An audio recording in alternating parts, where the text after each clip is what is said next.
하나님 전에 나오신 우리 귀한 성도님들을 예수님의 이름으로 사랑 축복합니다. 말씀으로 충만하십시오. 성령으로 충만하십시오. 예수로 충만한 우리 모든 시은자의 성도들이 다 되시기를 예수님의 이름으로 축원합니다.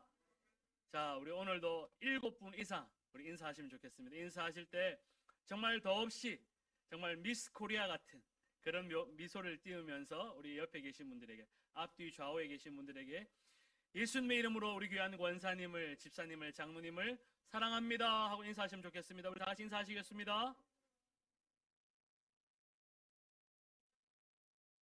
아멘. 이제 한 7분 이상씩 다들 인사하신 것 같습니다. 할렐루야. 다시 한번 말씀드리지만 우리 교회 안에서 내가 아는, 또 나를 사랑해주는 사람이 7명, 적어도 7명 있으면 그 사람은 교회를 떠날 일이 없습니다.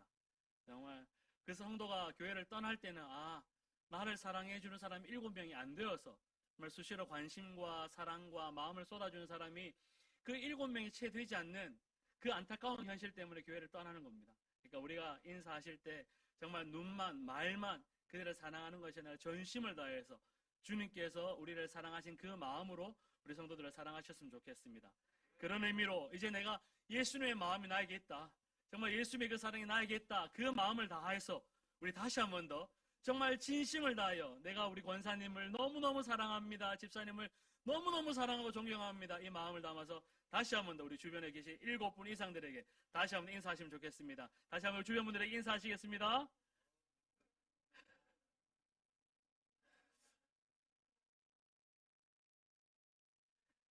할렐루야. 우리 귀한 장로님들, 우리 귀한 원사님들, 또 집사님들, 또 우리 청년들, 우리 학생들, 정말 하나님의 이름으로 우리 귀한 믿음의 성도들 모두 다 정말 진심으로 사랑하고 축복합니다. 우리 함께 은혜 나누신 말씀 보도록 하겠습니다. 레위기 23장 9절부터 16절까지의 말씀입니다. 레위기 23장 9절부터 16절까지의 말씀 다 찾으셨으면 우리 함께 합독하시겠습니다. 레위기 23장 9절부터 16절까지의 말씀 다 같이 합독하시겠습니다. 여호와께서 모세에게 말씀하여 이르시되 이스라엘 자손에게 말하여 이르라. 너희는 내가 너희에게 주는 땅에 들어가서 너희의 곡물을 거둘 때에 너희의 곡물의 첫 이삭 한 단을 제사장에게로 가져갈 것이요 제사장은 너희를 위하여 그 단을 여호와 앞에 기쁘게 받으심이 되도록 흔들되 안식일 이튿날에 흔들 것이며 너희가 그 단을 흔드는 날에 1년 되고 흠 없는 순양을 여호와께 번제로 드리고 그 소제로는 기름 섞은 고운 가루 10분의 2 에바를 여호와께 드려 화제로 삼아 향기로운 냄새가 되게 하고 전제로는 포도주 4분의 1 흰을 쓸 것이며 너희는 너희 하나님께 예물을 가져오는 그날까지 떡이든지 볶은 곡식이든지 생 이삭이든지 먹지 말지니 이는 너희가 거주하는 각처에서 대대로 지킬 영원한 규례니라. 안식일 이튿날 곧 너희가 요제로 곡식단을 가져온 날부터 세워서 7 안식일의 수요를 채우고 7 안식일 이튿날까지 합하여 50일을 계수하여 새 소제를 여호와께 드리되. 아멘. 지난 주일은 맥주 감사 주일이었습니다. 제가 시은조와 우리 순복음교회 전통을 잘 알지 못해서 맥주 감사제를 제대로 지키지 못했고, 지난 주일은 제가 그 말씀을 묵상하면서 준비했던 그 말씀을 나누었는데, 그래도 우리 절기를 따라서 맥주 감사 예배를 하나님께 드려야 될 것 같아서 우리 장로님들과 또 상의하면서 오늘을 맥주 감사 예배로 드리게 되었습니다. 제가 설교해야 할 내용이지만 먼저 여러분께 한번 여쭤보겠습니다. 맥주 감사 주일은 도대체 왜 지켜야겠습니까? 도대체 왜 우리는 맥주 감사 주일이라 부르며 이렇게 하나님을 예배하며 절기를 지켜야 하겠습니까? 아마 너무나도 잘 알고 계실 것입니다. 오랜 시간 동안 교회가 맥주 감사 주일, 이 절기를 잘 지켜왔기 때문에 너무나도 잘 알고 계시겠지만 그 아는 이야기들을 오늘 잠시 다시 한번 더 말씀을 나누면서 은혜를 나누기를 원합니다. 우리가 맥주 감사 주일을, 맥주 감사절을 왜 지켜야 하는가 하면 첫째로 한번 따라 하시겠습니다. 하나님께서 주신 첫 열매로 하나님께 감사드려야 하기 때문입니다. 우리가 맥주감사절을 지켜야 하는 이유는 하나님께서 주신 첫 열매로 하나님께 감사드려야 하기 때문입니다.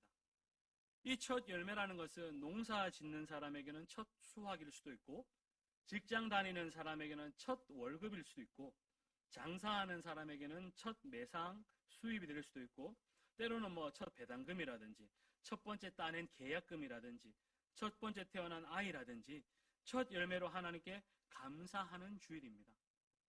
한국에는 한 그런 전통도 있죠.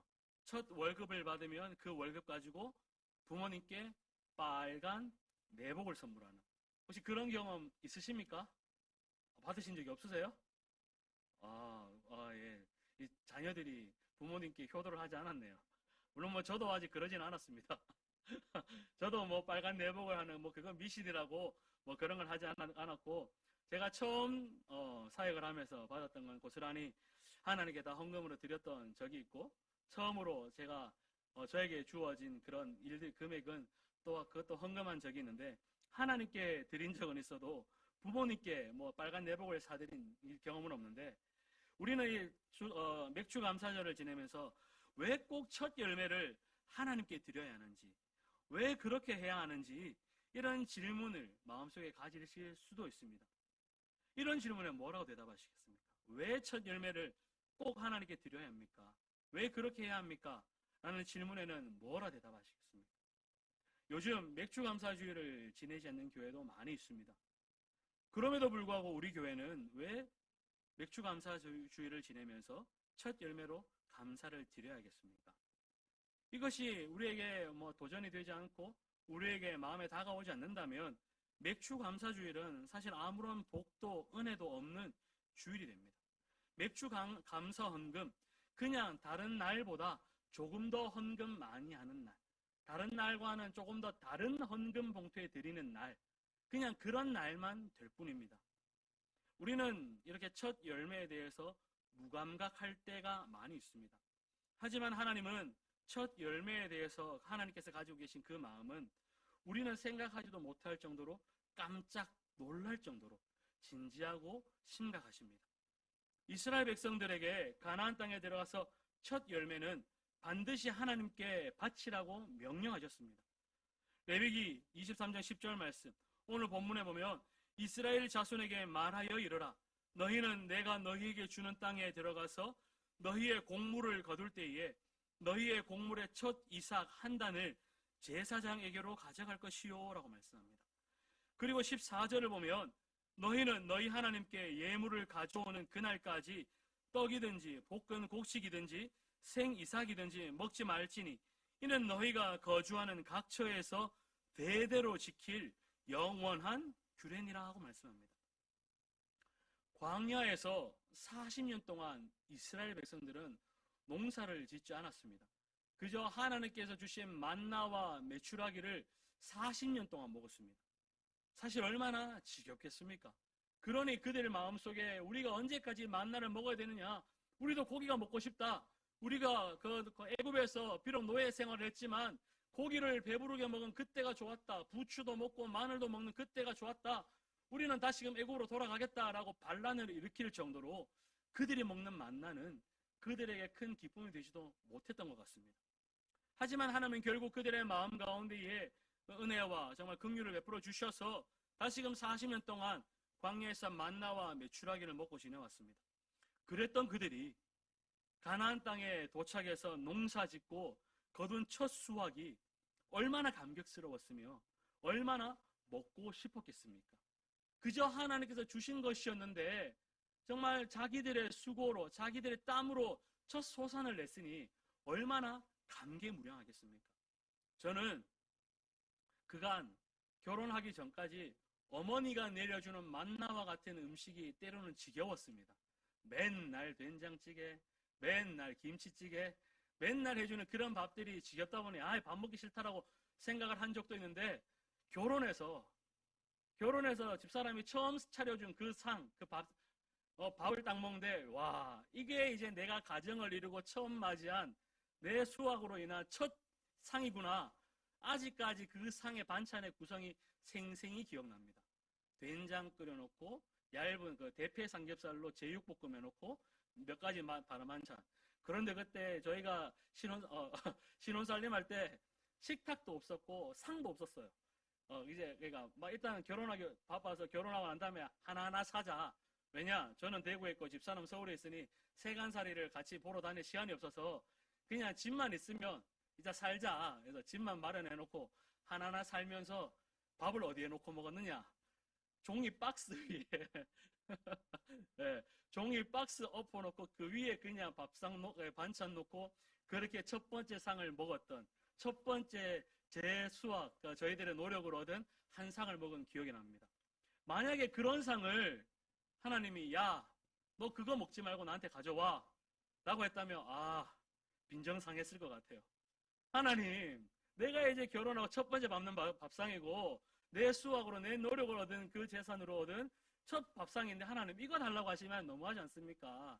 이건 내가 배불리 먹고 그 다음 두 번째, 세 번째는 내가 힘껏 드리겠습니다 라고 이야기를 할 수 있지만 하나님은 그것보다 처음 난 것에 대한 마음이 남다르셨던 것 같습니다. 이스라엘 백성들도 마찬가지였습니다.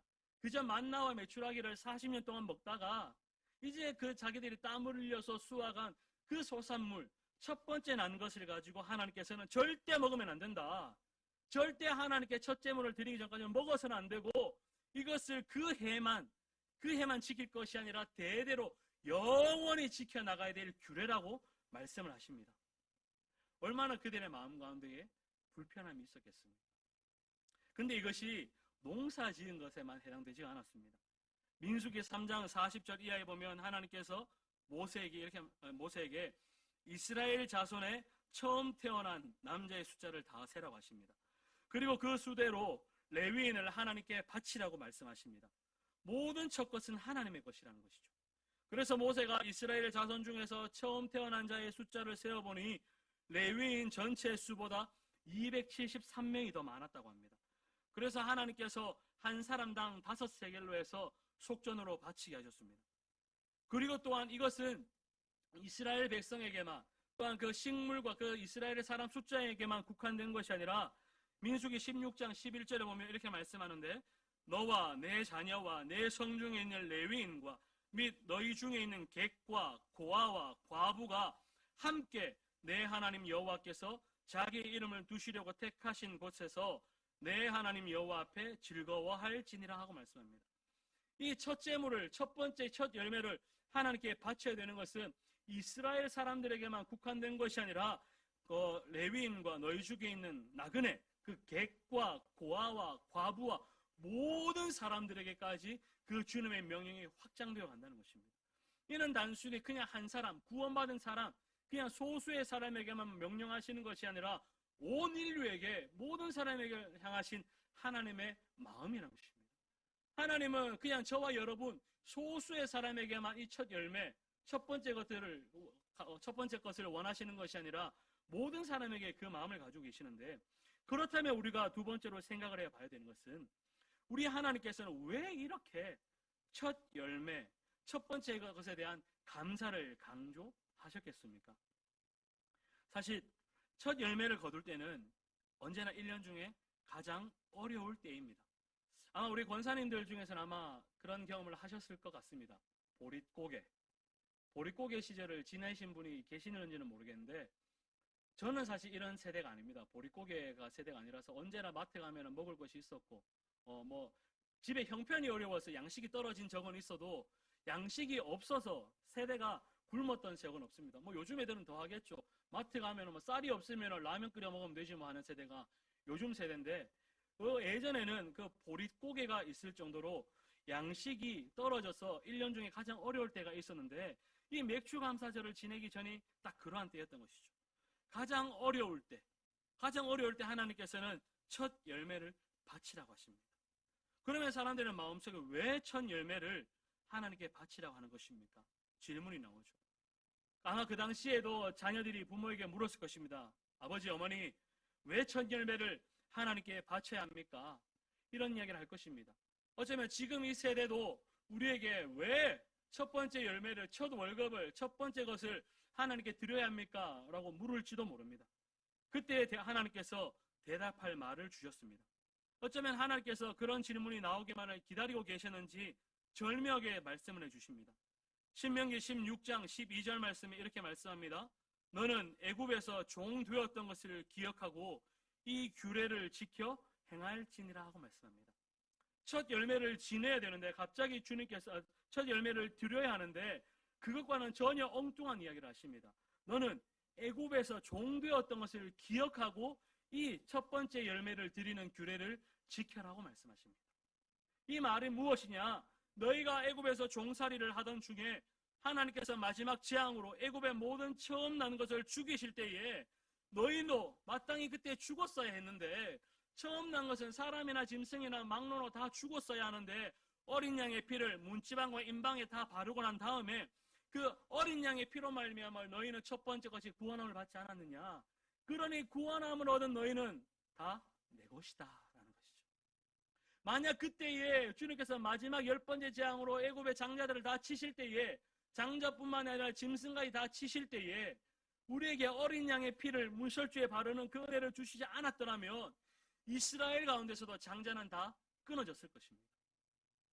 여기에서 우리는 맥주 감사절에 하나님께서 원하시는 것은 단순히 첫 열매, 그냥 어쩌면 문자적으로 첫 열매, 첫 월급, 첫 번째 수익을 하나님께서 원하시는 것이 아니라 첫 열매를 하나님께 드림으로 인해서 이스라엘 백성들에게 어떻게 구원을 받았으며 또 어떤 구원을 받았는지 기억나게 하시려는 하나님의 마음이 담겨 있다는 것입니다. 그러므로 맥주 감사주를 지키려면 우리 자신이 어떤 구원을 받았는지를 기억을 해야 합니다. 사랑하는 성도 여러분, 하나님께서 이스라엘 백성을 택하시고 구원하시고 사랑하신 것이 얼마나 특별한 일인지 알고 계십니까? 그 특별한 일, 특별한 사랑, 특별한 마음에 대해서 하나님께서 이 성경을 통해서 한 사람, 한 선지자의 인생을 통해서 우리에게 말씀하신 사건이 있습니다. 그 사람이 누구냐? 바로 호세아입니다. 호세아 선지자에 대해서 우리가 아마 잘 아실 겁니다. 호세아 선지자는 어떤 사람이냐? 하나님께서 택하신 훌륭한 선지자였으나 그는 품행이 음란한 여자인 고멜이라는 사람과 결혼하겠습니다. 고멜이 얼마나 음란한 여인이었는지 호세아의 자녀가 자기의 아들인지 아닌지 알 길이 없었습니다. 고멜 자체도 자기가 배 아파 낳았으면서 그 아이의 친부가 누구인지 확신할 수 없는 그런 여인이었습니다. 그러나 그 고멜이 다른 남자를 따라 가출했을 때 호세아는 가서 돈을 주고 다시금 아내를 찾아왔습니다. 하나님께서 그렇게 하라고 명령하셨기 때문인 것이죠. 그러니 주위 사람들이 호세아에게 이야기를 합니다. 아니, 당신 정신이 있습니까? 없습니까? 어떻게 저렇게 음란하고 방탕하고 저런 부정한 여인과 함께 살려고 합니까? 어떻게 대가를 지불하면서까지 그 여인을 다시금 데리고 옵니까? 물었을 것입니다. 그때 호세아가 그 사람들에게 되묻습니다. 하나님께서는 왜 이 작고 완악하고 배신자라는 우리 이스라엘 민족을 택하셨겠습니까? 하나님은 왜 우리를 용서하고 용납하고 또 품으면서 긍휼을 끝까지 보내시면서 우리를 지금도 사랑하고 계시는지 여러분이 한번 대답해 보십시오. 우리를 향한 하나님의 마음이 왜 그러한지 나에게 한번 설명해 보라고 되물었을 것입니다. 하나님께서 이스라엘 백성을 왜 택하시고 왜 구원하시고 왜 당신의 백성이라 불러주셨겠습니까? 로마의 압제 아래서 바벨론에 의해서 멸망당했던 그 이스라엘 백성, 끊임없이 자기 소견에 옳은 대로 행하는 죄 많은 이스라엘 백성, 그들을 하나님께서 왜 사랑해 주셨겠습니까? 끊임없이 하나님을 사랑하셨지만 이스라엘 백성들은 또한 끊임없이 우상 숭배의 죄를 저지르고 하나님을 향하여 음란한 고멜과도 같은 그런 죄를 반복해서 저질렀습니다. 그런데도 하나님께서는 이스라엘 백성을 몇 번이고 용서하셨고 다시금 품어주셨습니다. 그것이 얼마나 고통스러운 일이겠습니까? 얼마나 이상하고 괴상한 사랑입니까? 이것이 이스라엘 백성들이 받은 구원입니다. 맥주 감사주일은 단순히 올해도 첫 열매를 주셨다는 그것에 대한 감사만 하는 것이 아닙니다. 첫 열매를 하나님께 드리면서 우리를 하나님께서 얼마나 사랑해 주셨는지, 또한 그 당시 이스라엘 백성들은 자신들이 어떠한 구원을 받았는지, 어떻게 그 종노릇하던 그 비참하고 처절했던 그의 삶에서 해방이 되었는지를 기억하면서 감사하는 날이었던 것입니다. 이 은혜를 잊으면 이스라엘은 망하는 것입니다. 이 은혜를 잊는다는 것은 개가 토한 것을 다시 먹는 것과 같고, 그 돼지가 깨끗하게 씻었지만 다시금 그 우리 속에 들어가서 그 오물에 다시 뒹굴면서 온몸이 죄와 오물로 뒤범벅되는 것과 똑같다는 것이죠. 이것은 예수를 믿어서 하나님의 자녀가 된 우리에게도 동일한 내용입니다. 하나님께서는 저와 여러분을 택하시고 구원해 주셨습니다. 아멘. 이 사실을 믿으십니까? 하나님은 그렇다면 왜 저와 여러분을 구원해 주셨습니까? 왜 우리에게 독생자를 주셨습니까? 예수님은 왜 우리의 죄를 지시고 십자가에서 죽으셔야만 했겠습니까? 우리에게 과연 그런 사랑을 받을 만한 자격이 어디 있겠습니까? 우리에게 무슨 공로가 있어서 하나님께서 독생자 예수 그리스도를 이 땅에 보내주시고 그를 믿는 자마다 멸망치 않고 영생을 얻을 것이라는 그 구원의 약속을, 그 사랑의 메시지를 우리에게 주셨겠느냐 하는 것입니다. 인간의 생각으로는 설명할 수 없는 은혜이고, 우리 인간의 계산기로는 도무지 답이 나오지 않는, 또 이해가 되지 않는 사랑입니다. 이런 은혜와 사랑이 전해진다면 우리는 그저 하나님께 감사드릴 수밖에 없습니다. 죽을 수밖에 없는 죄인이 예수 그리스도로 말미암아 죄에서 구원받고 영원한 천국을 그저 값없이 선물로 받았는데 얼마나 감사한 일입니까? 물에 빠져 죽게 됐는데 우리를 건져내 준 것도 감사한데, 깨끗하게 몸을 닦아주고 말려주고 새 옷을 입히고, 그리고 그 앞에 진수성찬을 차려놓고 먹게 하시고 내 원수의 목전에서 내게 상을 차려주시고 내 머리에 기름을 부어주시는 게 하나님의 은혜인데, 우리가 얼마나 감사한 것 투성이겠냐는 것이죠.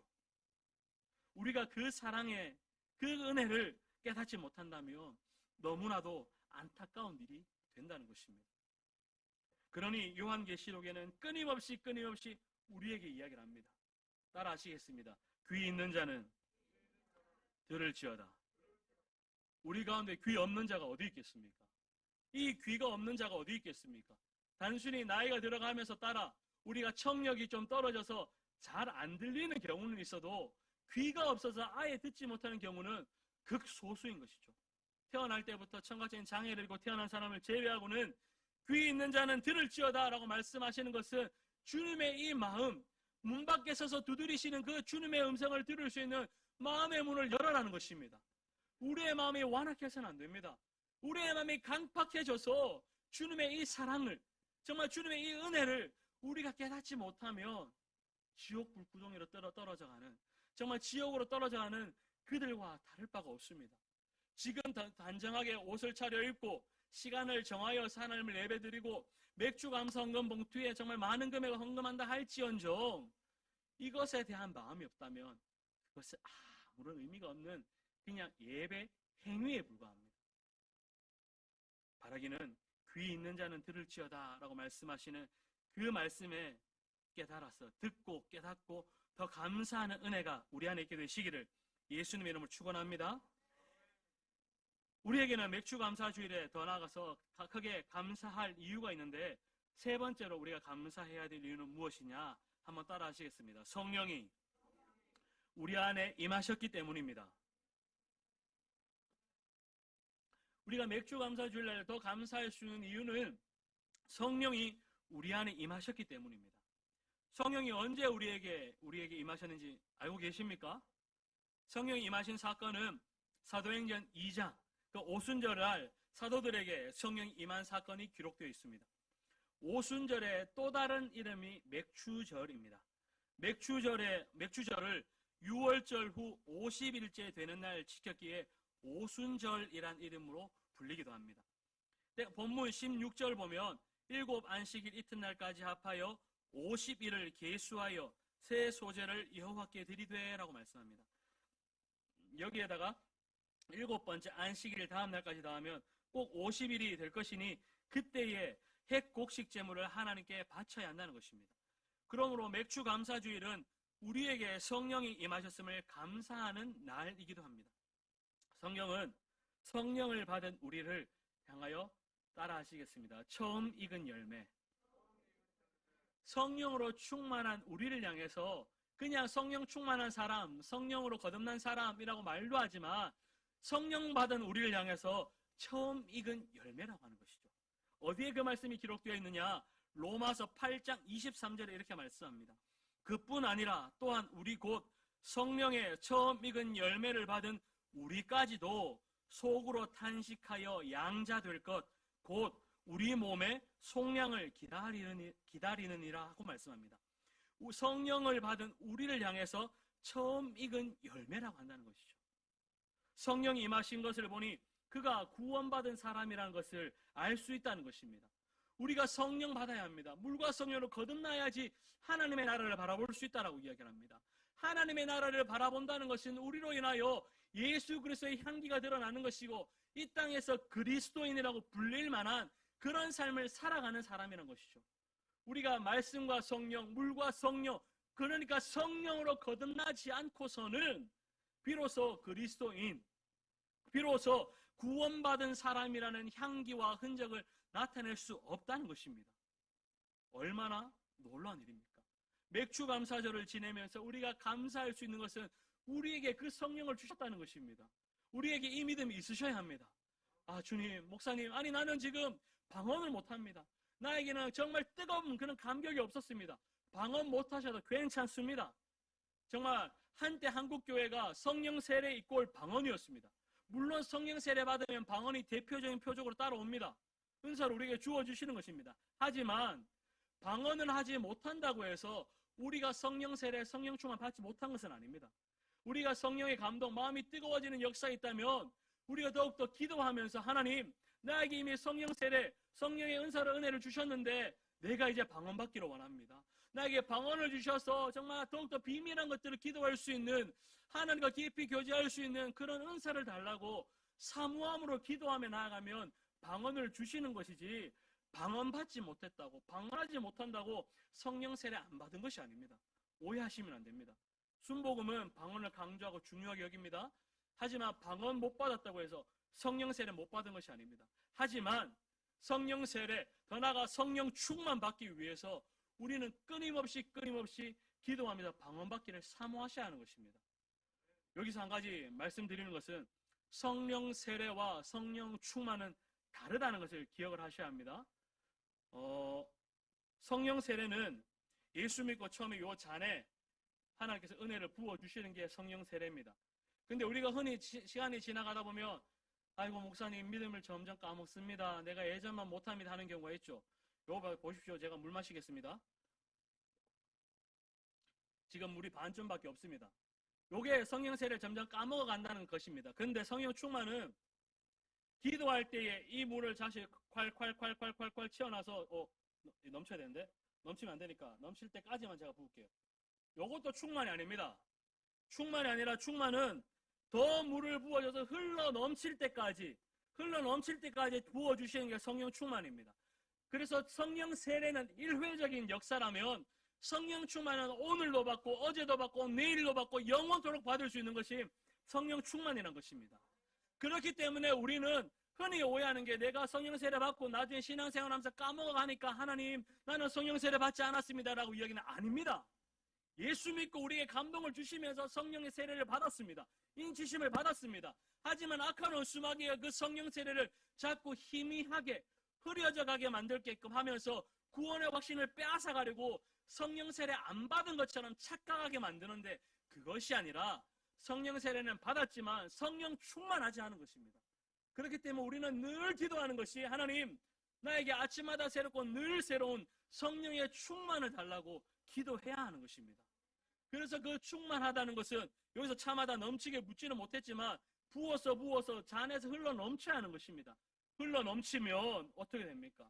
그 흘러 넘침으로 인해서 우리가 구원받은 사람이라는 증거가 나타나게 된다는 것입니다.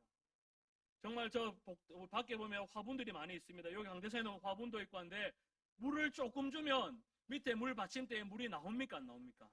안 나옵니다.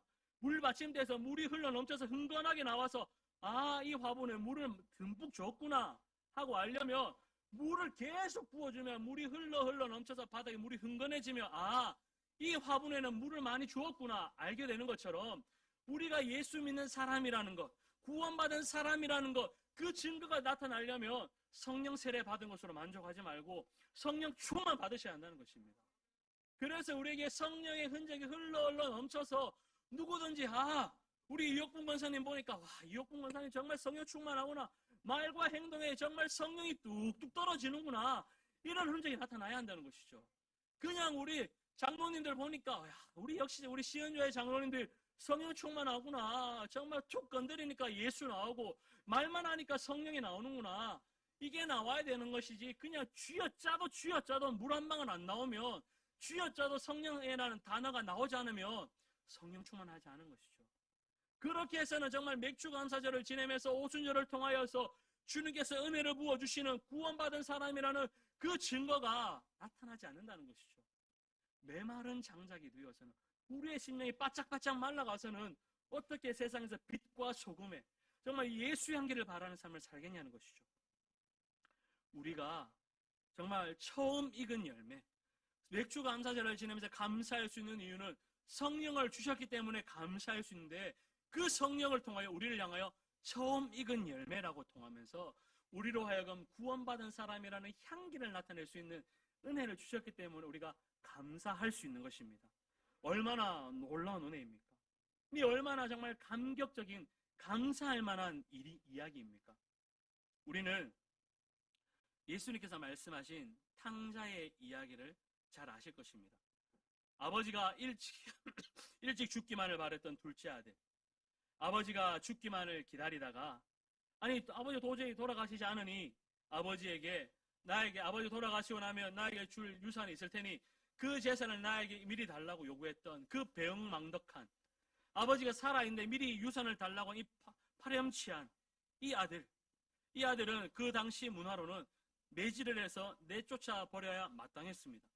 그러나 아버지는 둘째 아들에게 재산을 뚝 떼어서 유산을 미리 주었습니다. 하지만 이 둘째 아들 어떠했습니까? 정말 말 그대로 탕자인 말 그대로 창기들과 함께 어울리면서 재산을 낭비했습니다. 정말 재산을 다 탕진하고 그저 굶어 죽게 되어서 정말 돼지가 먹는 그 쥐염 열매조차도 배불리 먹지 못하는 그 비참한 삶을 살던 중에 아버지가 생각이 납니다. 나는 지금 굶어 죽겠지만, 줄여 죽겠지만 내 아버지 집에 있던 품꾼들은 정말 배불리 먹고 그래도 잘 살아가고 있는데 내가 아버지께로 가야겠다. 그 아버지께로 달려갑니다. 그런 아들을 세상 어느 아버지가 받아주겠습니까? 얼마나 괘씸합니까? 얼마나 정말 나 같으면 미워 죽을 것 같습니다.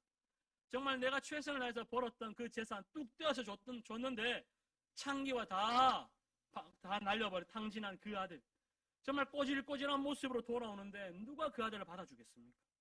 그런데 이 아버지는 아직까지도 그 거리가 먼데, 상여가 먼데, 저 멀리서 누구 집 아들인지 알지 못하는 모습으로 돌아오는 그 아들을 보면서 나의 아들이라는 것을 한눈에 알아보고 그 먼 거리를 달려가서 부둥켜 안고 입 맞추고 그 아들을 정말 가락지를 끼워주고 좋은 옷을 입혀주면서 잔치를 베풉니다.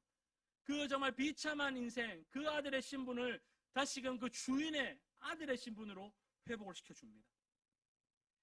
이것이 저와 여러분을 향한 구원의 이야기라는 것을 알고는 계십니까? 우리는 탕자였습니다. 하나님을 믿어도 끊임없이 나의 이야기만 했습니다. 나만 중요했습니다. 하나님을 믿어도 나를 위한 하나님으로, 나만을 위한 하나님으로 생각을 했습니다. 그러다 보니 나의 진짜 사랑은 세상에 있기도 했습니다. 조금 더 나아간 사람은 한 발은 세상, 한 발은 교회에 두면서 주일에 교회 오면 하나님을 사랑하지만 월화수목금토는 세상을 사랑합니다. 하나님과 재물, 하나님과 세상을 겸하여 섬기면서 내 마음속에 두 주인이 있는, 두 사랑이 있는 그런 삶을 살아왔습니다. 그런 모습이 우리 인간의 모습인데 하나님은 우리를 그럼에도 불구하고 너무나도 사랑하고 계십니다. 그것은 성령 하나님께서 우리 안에 임하시면서 늘 말할 수 없는 탄식함으로 우리를 위하여 중보하고 계시면서 우리를 하나님의 사람으로 거듭나게 하시고 우리를 하나님의 자녀로 구별하게 하시면서 우리를 하나님께로 어제보다는 오늘도 조금 더, 오늘보다는 내일도 조금 더 주님께로 가까이로 우리의 발걸음 인도하기 때문에 하나님께서 여전히 우리를 사랑하고 계신다는 것입니다. 성령님께서 우리 안에 계십니다. 성령께서 저와 여러분 안에 계시는 줄로 믿습니다. 그 성령님께서 지금 저와 여러분 안에 계시다는 것은 내가 너를 결코 버리지 않겠다. 내가 너를 결코 놓치지 않겠다. 무슨 일이 있어도 너를 포기하지 않겠다. 너는 내 것이다. 내가 물 가운데 불 가운데 지날 때도 내가 너와 함께 할 것이다. 이 말씀이 우리를 향한 주님의 마음이란 것입니다. 우리의 말과 우리의 감정, 이 세상의 지식과 이 세상의 판단과 우리 인간의 말로는 도무지 설명할 수 없는 하나님의 은혜입니다. 그러면 설교 서두에 여쭤본 것처럼 다시 한번 여쭤보겠습니다. 우리는 왜 맥주 감사절을 지켜야 합니까? 하나님께서는 왜 우리에게 맥주 감사 주일 예배를 드리라고, 이 절기를 지키라고 말씀하십니까? 그것은 나의 모든 것이 다 하나님의 은혜임을 고백하기 위해서입니다. 나의 모든 것이 다 하나님의 것이라는 신앙의 고백이 우리 안에 나오기를 주님께서 원하시기 때문에 이 절기를 명령하시고 영원토록 지키라고 말씀하신다는 것입니다. 우리가 구원받았다면 우리 자신은 하나님의 것입니다. 그 증거로 첫 것을 하나님께 드린다는 것이죠. 또한 성령이 우리에게 임하셨음을 기억하라는 것이고 첫 열매에서 구원의 하나님, 마음에 임하신 하나님을 바라보라는 것입니다. 앞으로 모든 것을 공급하시는 하나님, 나의 미래를 책임져 주시는 하나님을 믿음의 눈을 들어서 바라보라는 것이죠. 이 믿음을 놓치면 결코 하나님의 자녀답게 살아갈 수가 없습니다. 그래서 감사 주일로 지키게 하시는 것이죠. 사랑하는 우리 시흥교회 성도 여러분, 정말 진심으로 하나님의 구원의 은혜를 항상 기억하고 감사하며 살아야 합니다. 평생 첫 열매로 하나님께 감사하며 사셔야 합니다. 첫 열매를 어떻게 하나님께 드리나 고민하지 마십시오. 하나님께서 복을 주신 대로 감사하면 됩니다. 이 첫 열매를 하나님께 드려야 되는 굉장히 중요한 말씀이 있는데 하나 찾아봤으면 좋겠습니다. 잠언 3장 9절과 10절 말씀입니다. 잠언 3장 9절과 10절 말씀입니다.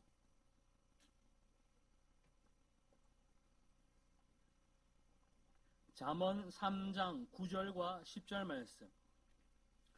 잠언 3장 9절과 10절 말씀 다 찾으셨으면 우리 함께 합독하도록 하시겠습니다. 내 재물과 내 소산물의 처음 익은 열매로 여호와를 공경하라. 그리하면 내 창고가 가득히 차고 내 포도즙 틀에 새 포도즙이 넘치리라. 아멘.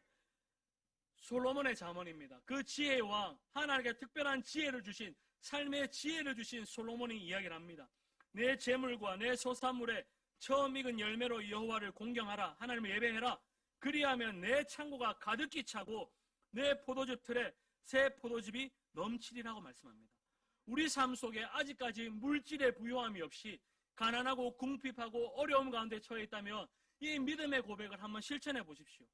하나님께서는 11조를 통해서 나를 시험해봐라 말씀하십니다.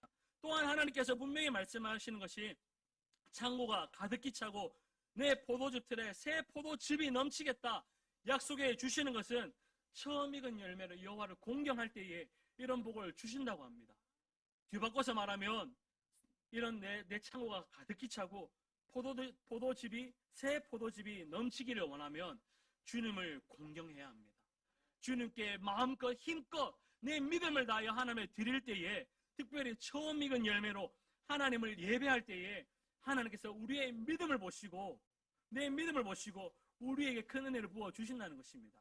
그리고 더 나아가 비록 이 땅에서는 그런 은혜와 복을 받지 못한다 할지언정 우리 주님은 분명히 말씀하셨습니다. 작은 자에게 냉수 한 그릇 대접하는 그것을 내가 기억하겠다라고 말씀하십니다. 작은 자에게 냉수 한 그릇 대접하는 것, 어렵고 힘든 이웃들에게 주님의 마음을 전하는 것, 그것을 우리가 실천할 때에 우리 하나님께서는 그 하늘에서 우리의 수고와 헌신, 섬김을 기억하시고 하늘의 상급을 쌓아주신다고 말씀하십니다. 우리가 힘을 다하여 믿음의 고백을 드리면 주님께서 이 땅에서도 복을 주시지만 하늘에서도 쌓을 것이 없도록 넘치는 은혜와 복, 상급을 주신다는 것입니다. 이런 헌금, 드리는 것들, 헌신에 대해서 이야기할 때에 마음이 조심스럽습니다. 혹여 정말 재물을 교회의 부를 축적하기 위한 것으로 오해하실까봐 염려되지만 우리 시은자의 성도의 수준이 그 정도가 아니라고 믿고 말씀을 드립니다. 저를 교회의 재물, 교회의 부를 축적하기 위한 그런 삭군과 같은 마음으로 이런 말씀을 전한다라고 오해하지 마십시오. 교회는 하나님의 교회이기 때문에 하나님이 지켜나가실 것입니다. 하나님의 일을 하기 위해서 하나님께서 정말 저 돌들로도 아브라함의 후손이 되게 하실 수 있기 때문에 정말 그 교회의 재물에 대해서는 단 조금도 1%의 욕심도 없습니다. 하지만 그것보다 저는 우리 성도님들이 복 있는 성도, 복 있는 가정, 우리 교회가 복 있는 교회가 되기 위하여 복 받을 수 있는 그 하나님의 말씀을 전할 뿐이니 오해하지 말고 이 말씀에 순종하고 실천하는 믿음과 은혜가 있게 되시기를 예수님의 이름으로 축원합니다. 그리고 한 걸음 더 나아가 맥주감사절이 주일이 특별히 귀한 것은 교회가 시작된 날이기 때문입니다. 오순절 성령이 성도들 안에 임하면서 교회가 시작이 되었습니다. 교회란 이때 교회는 이 건물, 이 빌딩을 말하는 것이 아니라 성령 받은 성도들이 모이면서 성도들의 모임이 교회가 된 것이죠. 그러니 자연히 교회가 세워졌고 이것이 맥주절 절기에 이루어진 것입니다. 우리의 교회는 마침 새롭게 시작되는 시기를 보내고 있습니다. 이때 맥주감사절을 지내면서 교회가 시작된 날, 그리고 우리 시은주와 순복음교회를 새롭게 시작하실 하나님의 은혜를 기대하는 마음이 있어야 합니다. 새롭게 시작하실, 교회를 새롭게 시작하실, 교회를 허락하신 그 하나님, 그 하나님께서 교회를 이끌어 나가실 것들을 기대하면서 이 교회 가운데에 새 은혜를 부어주실 그 하나님을 믿으면서 나아갈 때에 우리 하나님께서 이 교회 가운데 큰 은혜 부어주실 줄로 믿습니다. 말씀을 마무리하기를 원합니다. 우리는 오늘 맥주감사절을 지내면서 성찬을 받습니다. 놀라운 것은 예수 그리스도가 첫 열매가 되신다는 것입니다. 고린도전서 15장 20절과 21절 말씀에 이렇게 기록합니다. 그러나 이제 그리스도께서 죽은 자 가운데서 다시 살아나사 잠자는 자들의 첫 열매가 되셨도다. 사망이 한 사람으로 말미암았으니 죽은 자의 부활도 한 사람으로 말미암는도다. 아멘. 우리는 성찬을 통하여 부활의 첫 열매이신 주님과 하나 되는 은혜를 누리는 것입니다.